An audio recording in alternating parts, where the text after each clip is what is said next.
70 के दशक में भारतीय सिनेमा में एक एक्ट्रेस आती है और उस एक्ट्रेस के आने के बाद क्या नौजवान क्या बूढ़े सभी आहें भरने लगते थे। एक्ट्रेस वो एक्ट्रेस थी जो अपने समय से काफी आगे थी, यानी काफी बोल्ड थी।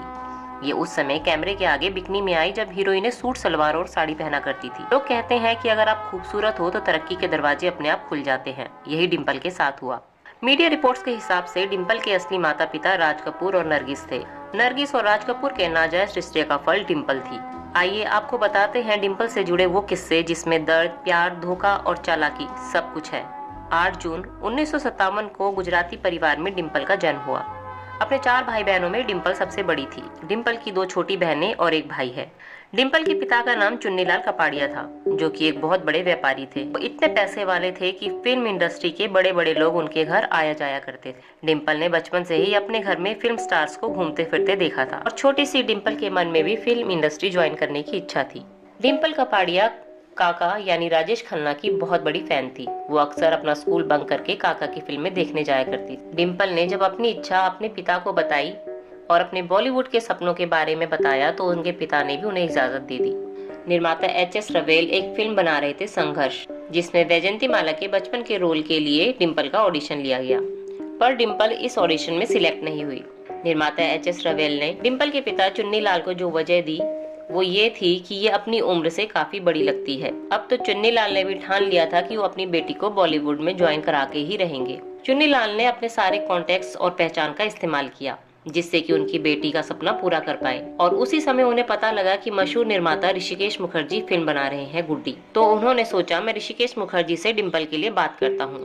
ऋषिकेश मुखर्जी ने भी डिम्पल को फिल्म में लेने के लिए हाँ भर दी। पर आपको ये जानकर हैरानी होगी कि डिम्पल, जो कि उस समय एक बच्ची थी, उसने इस फिल्म में काम करने से इनकार कर दिया। डिम्पल ने कहा कि उनको वो रोल पसंद नहीं। उन्होंने कहा कि मैं एक अच्छे रोल का इंतजार करूंगी, जब मिलेगा तभी काम करूंगी। ये डिम्पल की सोच कहो या कॉन्फिडेंस कि उस छोटी सी उम्र में उन्होंने उस ऑफर को ठुकरा दिया, क्योंकि वो छोटी बच्ची चाहती थी कि वो फिल्म इंडस्ट्री में ऐसे एंट्री करे जो एक शानदार रोल से हो। समय यूं ही बीतता गया।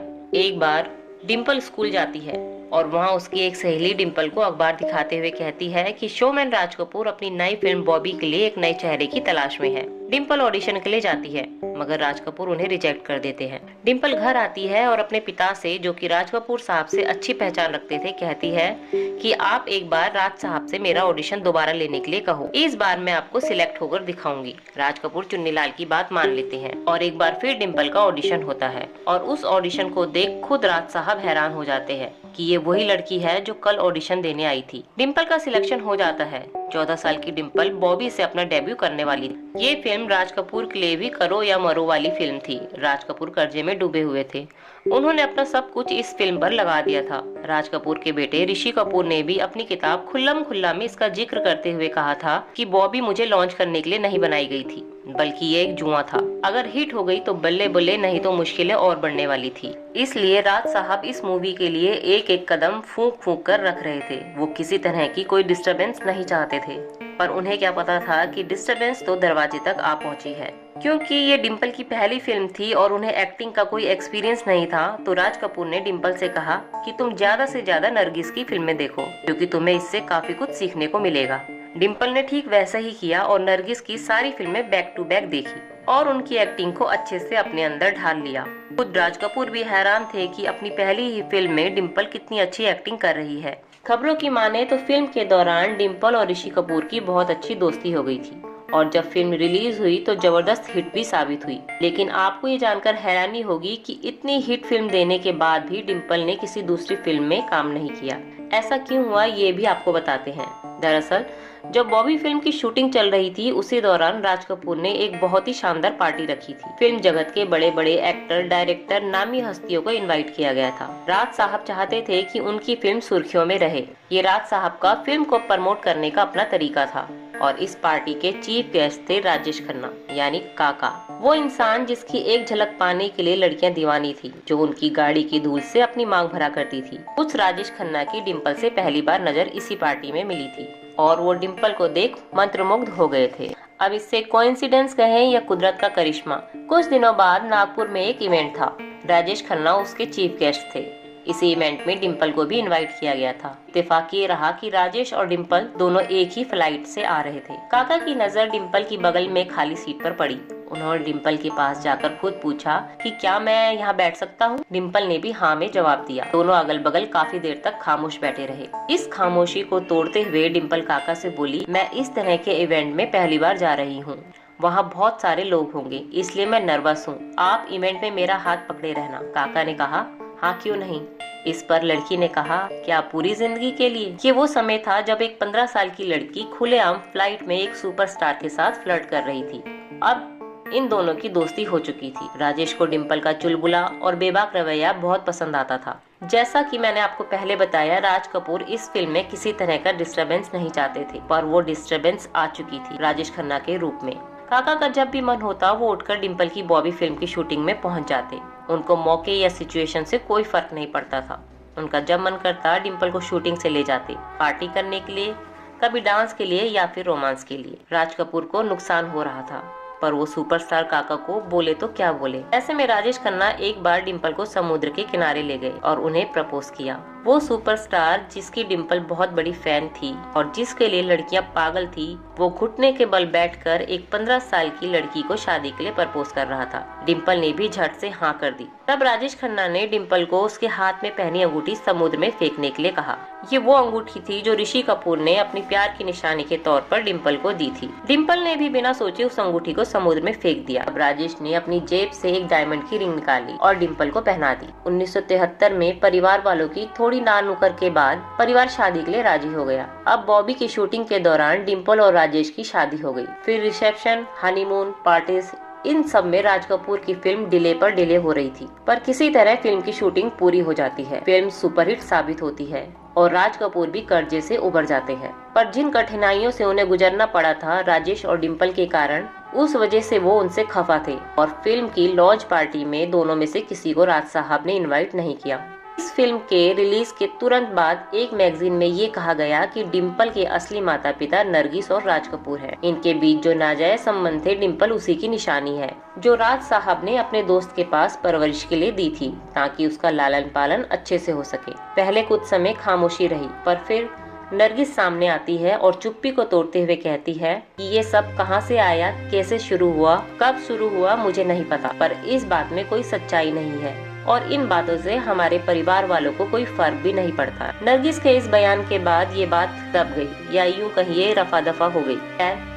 फिल्म बॉबी सुपरहिट हो चुकी थी। अब लोग डिम्पल को अगली फिल्म में देखने को बेताब थे, पर उनका ये इंतजार खत्म नहीं हुआ, क्योंकि डिम्पल ने फिल्मों से संन्यास ले लिया था। लोग इस संन्यास के पीछे का कारण राजेश को बताते हैं। राजेश को डिम्पल का लोगों से मिलना जुलना, बातें करना पसंद नहीं था और डिम्पल भी राजेश खन्ना के लिए पूरी तरह समर्पित थी, इसलिए उन्होंने फिल्मों से संन्यास ले लिया। हालांकि कई डायरेक्टर बहुत अच्छा अमाउंट डिम्पल को फिल्मों के लिए देने के लिए तैयार थे, पर डिम्पल ने उन्हें ठुकरा दिया। समय यूं ही गुजर रहा था। इसी बीच एक रोज राजेश खन्ना घर आते हैं और डिम्पल खुश होकर उनसे कहती है, आपको यकीन नहीं होगा कि आज किसका फोन आया था। राजेश पूछते हैं, किसका? तो डिम्पल चहकती हुई कहती है, मनोज साहब का। वो मेरे साथ एक फिल्म करना चाहते हैं। ये सुनते ही राजेश का गुस्सा 7वें आसमान पर पहुंच गया। उन्होंने खूब दारू पी। उसके बाद उन्होंने डिम्पल को एक कमरे में बंद किया और खूब पीटा। इसके बाद भी जब उनका गुस्सा शांत नहीं हुआ तो वो नशे की हालत में मनोज कुमार के घर के नीचे पहुंचे और वहां खड़े होकर उन्होंने मनोज कुमार को खूब खरी खोटी सुनाई। मनोज कुमार को भी बहुत गुस्सा आया, पर उन्होंने इसका जवाब नहीं दिया। उन्होंने तुरंत डिम्पल को फोन किया और कहा कि मैं तुम्हारे साथ फिल्म नहीं करूंगा। राजेश खन्ना की पहली बेटी ट्विंकल खन्ना है। जब उनकी दूसरी संतान लड़की ही हुई, राजेश खन्ना ने 6 महीने तक उसकी शक्ल नहीं देखी। राजेश खन्ना चाहते थे कि उनका एक बेटा हो। राजेश खन्ना की इस हरकत से डिम्पल को बहुत दुख पहुंचा। ये वही समय था जब राजेश खन्ना का डाउनफॉल भी चालू था, जिसका गुस्सा वो डिम्पल पर अक्सर निकाला करते थे। एक मैगजीन के अनुसार वो डिम्पल को अक्सर कमरे में बंद करके पीटा करते थे और जलती सिगरेट उसके शरीर पर बुझाया करते थे। लेकिन डिम्पल ने कभी मीडिया के आगे आके इस बात का जिक्र नहीं किया। जब उनके साथ ये मारपीट के किस्से बढ़ने लगे तो वो राजेश का घर छोड़कर अपने पिता के घर आती है, ये सोचकर कि जब कुछ समय बाद सब ठीक हो जाएगा तो वो वापस चली जाएगी। जब डिम्पल अपने पिता के घर आती है तो राजेश उन्हें लेने के लिए खुद जाते हैं। जब राजेश उन्हें खुद लेने आते हैं तो डिम्पल खुश हो जाती है। राजेश खन्ना के बंगले आशीर्वाद वापस आ जाती है। राजेश खन्ना को एक फिल्म की शूटिंग के लिए मॉरिशस जाना था। फिल्म थी सौतन। इसकी हीरोइन थी टीना मुनी।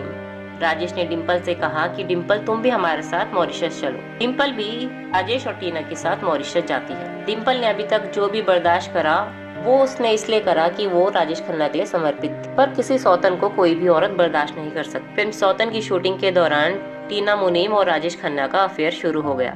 राजेश को इस बात से फर्क नहीं पड़ता था कि डिम्पल सामने बैठी है। उनकी अय्याशी टीना मुनीम के साथ चालू रहती थी। जब डिम्पल से बर्दाश्त नहीं हुआ तो वो मॉरिशस से वापस इंडिया आ गई और अपने पिता के घर पहुंच गई और साथ ही तलाक के पेपर भी तैयार करवाने शुरू कर दिए।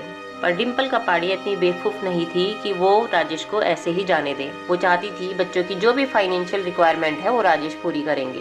राजेश इस बात को टालते रहे। डिम्पल ने भी राजेश को तलाक नहीं दिया। अब डिम्पल को अपने बच्चों को पालना था। डिम्पल ने तय किया कि वो फिल्मों में दोबारा काम करेगी। उसी दौरान डिम्पल को पता चला कि रमेश सिप्पी फिल्म सागर की तैयारी कर रहे हैं। डिम्पल खुद रमेश सिप्पी के पास जाती है और फिल्म के लिए काम मांगती है। रमेश सिप्पी ये देखकर हैरान होते हैं। ये तो वो जानते ही थे कि डिम्पल काफी टैलेंटेड है, पर एक फॉर्मेलिटी के लिए वो उनका ऑडिशन लेते हैं। ऑडिशन के टाइम डिम्पल कांप रही थी, पर वो सिलेक्ट हो जाती है और फिल्म शुरू हो जाती है। लोगों को बहुत पसंद भी आती है। सागर रिलीज होने से पहले ही डिम्पल ने और भी कई फिल्में की, जिनमें जाबाज भी थी। जाबाज में डिम्पल के काम को काफी अप्रिशिएट किया गया। जाबाज फिल्म की शूटिंग के दौरान डिम्पल और सनी का अफेयर शुरू हो गया। कई मैगजीन में तो ये भी कहा गया है कि उन्होंने चुपके चुपके शादी भी कर ली थी।